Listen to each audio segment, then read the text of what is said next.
Welcome to the Eye in Sky channel. I'm Ken, and today I'm going to show you something about using a mobile phone, an Android mobile phone, as your FPV monitor and DVR, and getting the video from the camera of your quad and transmit it over to the phone screen.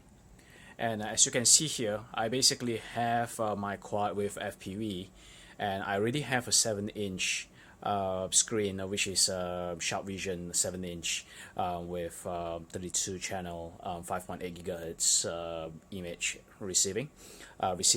And I have it actually has a diversity receiver, so you have I could basically have a circular polarized antenna and also a flat antenna for longer range.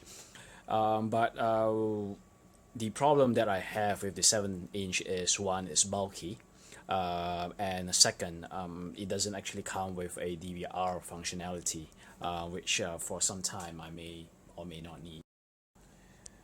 So today I'm going to show you how to actually put this together. NDRC put it quite clearly on how to actually have it, but I'm going to go one step further and actually show how to possibly mount the entire rig possibly onto either a tripod or a FPV mount like my Futaba controller here, the transmitter. So without further ado, I'll go along with the parts. So the most basic items that you may need is basically a phone holder. This is spring-loaded. So I got this off a cheap China-made selfie stick, and this will be used to actually hold the phone in. But of course, I've also had a sort of like a makeshift circuit board, which I have just snapped it to size, and basically using cable ties. I have basically made some measurements and then drilled 4 holes on each side so that I can pass the cable ties through and basically locking it. The back of the circuit board that I've used, you could use something else, possibly a breadboard or some other items which you can find, which can be used to be cut into size as a backing board. And notice that I've stuck quite a number of Velcro strips behind to hold the components later. So this is one part. I've already assembled it. I could share some photos on what I've actually done to get it to the state it is right now, but it's basically very easy. I just use a hand drill to do it. The other things that you need, obviously a old phone. So what I have here is actually a Note 2. In order for this to actually work nicely, or at least I can do the screen capture to set this up as a DVR solution, I actually need Lollipop and above, so Android 5.0 and above. And Note 2, actually Samsung already stopped putting out updates. So what I did is I just installed CyanogenMod on it. So this is CM12, so it is Lollipop, so that I basically can use it. So that's the phone. And then of course you can get a Bosscam RC 832 receiver. So this will be the 5.8 gig AV receiver, so 32 channels. Of course there's the port for one antenna. It comes with a straight stick antenna, but I favor a circular polarized one, and a good one would be the Fat Shark ones from Immersion RC. And the advantage of actually having the diversity one is that it will basically automatically switch between the polarized or the flat antenna, depending on which one has a stronger signal. But for this setup, At this moment I only have this lying around, and I'm just using this, so you only have one antenna, but it should be fine because this setup, probably I'll be using it with my spider quad here, which I will be flying it on a shorter distance or shorter range, so it shouldn't be a problem up to say about 100-200 meters. And the next thing is you need a power supply. So this is a 3S 11.1 volts 900 milliamp hour. So I have used or I have gotten the battery which has a GST plug, which is a little bit more modular and smaller compared to things like the XT60 or the T plugs. And the next thing, the one that bridges the image to the phone itself is actually the EasyCap. It's a 7 USD item that you can get off eBay or sites like Banggood or some other China sites. But one thing to note though, there's a lot of versions of this video capture.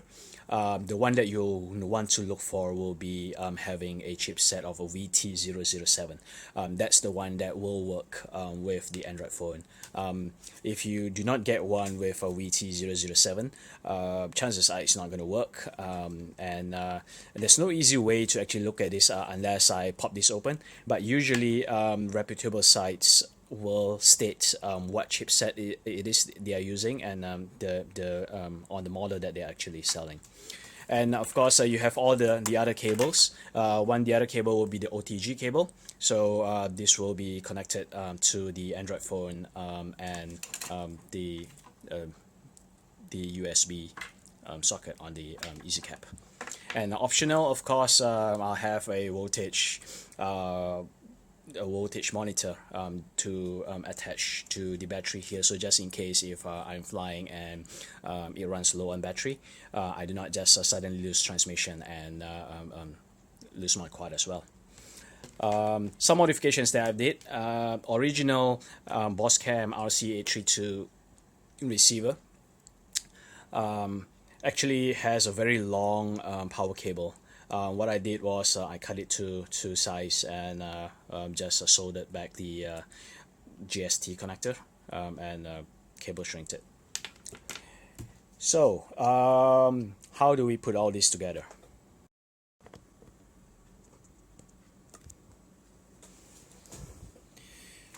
Okay, so notice here that I have all the Velcro strips already stuck on. What I'm going to do is very easily I tied the cables, excess cables. Some of you may, if you do not need the S-video connector or the audio connectors, basically you can cut them off. You can just cut them off, and it will lighten your load and make it easier to actually mount. But for me, I'm not sure whether I might or might not use this for some other usage. So for now, I'm keeping the cables together. So firstly, I will just attach the EasyCap to the left side, like so. And then the next is I'm going to put a battery here. The EasyCap will be powered by the USB through the OTG. So this battery is basically for the receiver itself. I'm going to put in the receiver. It's going to be here.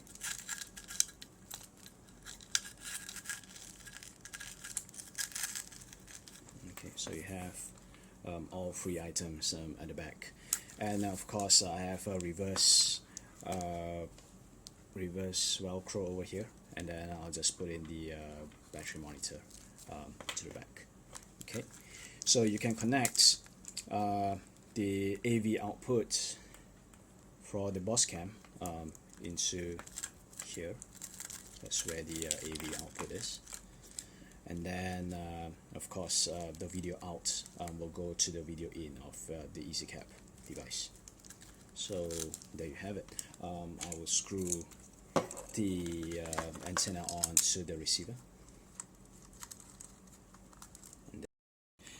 Okay, so before I actually mount the phone on, I've taken it off again because I wanted to show you the rest of the connection. This is how it looks without the phone. Of course, it looks a little bit geeky right now with all the wires in and out, but if you spend a little bit time on it, or you may actually trim down the wires and actually make a casing for it if you have a 3D printer or something. So for me, the other thing that I do is to secure all the components behind. I just use a fastener or rubber band, and I just tie them all together. Okay, so this is the rig, and it's super sturdy now, and everything is there. I'm going to connect the rest of the cable, the OTG cable will be to the USB, and of course you need the power, and my power cable is here, and basically it's going to the 12 volt input to the receiver, going through the band, the fastener, and then all I need to do is connect these two, and we should have power. Notice that there's already power running on the receiver. Okay, before we get to actually the fun part of actually receiving video from the EasyCap on this phone, I'd like to show you a little bit on the app that I'm using. So basically, to make this work, I need two apps. One is the EasyCap Viewer. You can get it from Google Play. I've already installed it. And the other one is the AZ Screen Recorder. So this is the one that actually will enable the feed to be recorded, and the way that this is actually doing is actually recording the screen at 30 frames per second. So that's actually more enough. So we'll be using combination of these two to actually enable the DVR to run and at the same time to view. The reason why we are using two apps is because the EasyCap Viewer does not yet have the recording function. Okay, so I haven't connected the USB yet, but let me show you some of the preferences that I would need to actually set this up. So some of the things that you want to see here is you can see here the chipset UTV007. So this is the one that I was talking about earlier, that you need this chipset for it to work. Video format, I'll leave it at PAL, and I'll use it on a full screen. Yeah, the rest basically I put it at default. And the other thing that I have disabled is actually the signal detection. So this will actually automatically close the app if you disconnect the USB or suddenly you lose video feed. We do not want that to happen, so that it keeps running even though you lose the signal and then you gain it back later. And finally, auto start. So this is a cool feature where it will actually auto start the app when the USB is actually connected. So let me show you quickly. Apply, yes, and this is the app itself. There's no signal right now, and I'm going to bring this over, this setup here, and I have the USB cable already ready. Okay, notice that I've also connected the battery monitor, the voltage monitor or alarm to it. So currently my cell it has about 11.1 volts, so which is fine. Okay, with the two apps ready, I'm just going to do a recording, and what I'm going to do is I'm going to just start recording first. Okay, and then I'm just going to plug this in, and it turns on the viewer directly. I'm seeing what I'm seeing on the 7-inch, and I'll move my quad around a bit, and you see that it's the camera, as the camera move, the latency is actually quite short, and this basically is very quick, and I can use it for FPV flying when outside. So actually the screen is already recording, and I can show you by just pulling this down, and you see that from the notification driver, it's actually recording right now. I can pause it, okay, or I can actually just stop it, but currently I can just resume it. So what I'm going to do is I'm going to show you, I'm going to move the quad around, and I'll continue recording.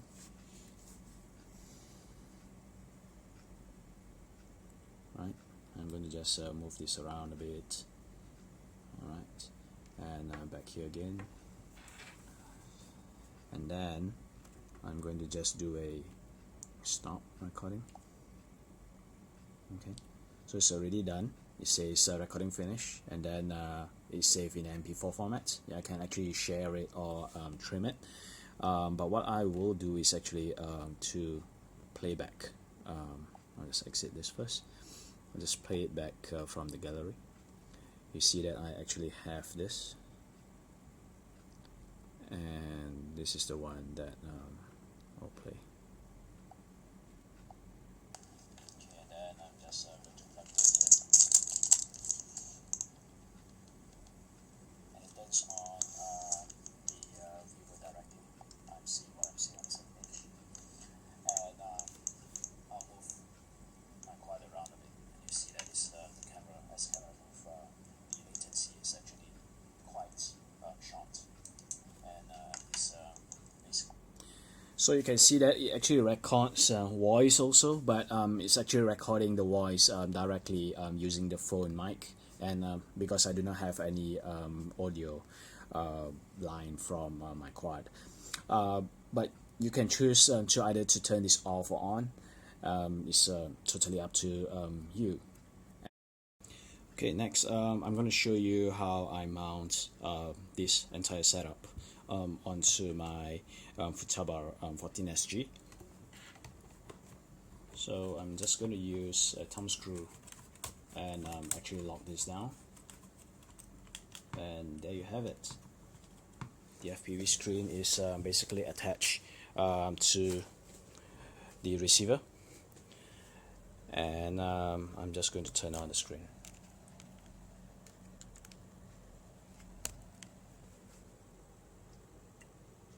And here you go, it's live.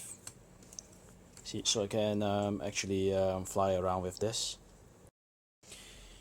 Okay, so now the phone used as an FPV screen, the setup is now actually rigged to my RX via the FPV monitor holder, and it's a lot more agile right now. It's a lot more lighter, and the advantage of having this is I could go anywhere if I do not actually want to use an old phone. I have one lying around which I'm not actually using, so it makes sense to actually use it. But if I wanted to, I could use my current phone as long as it's running Android 5.0, a Lollipop, and I'll be able to actually use it as a FPV screen and DVR anywhere I like. And I could actually upload the flight video as I like, and share it on YouTube or share it with my friends immediately, because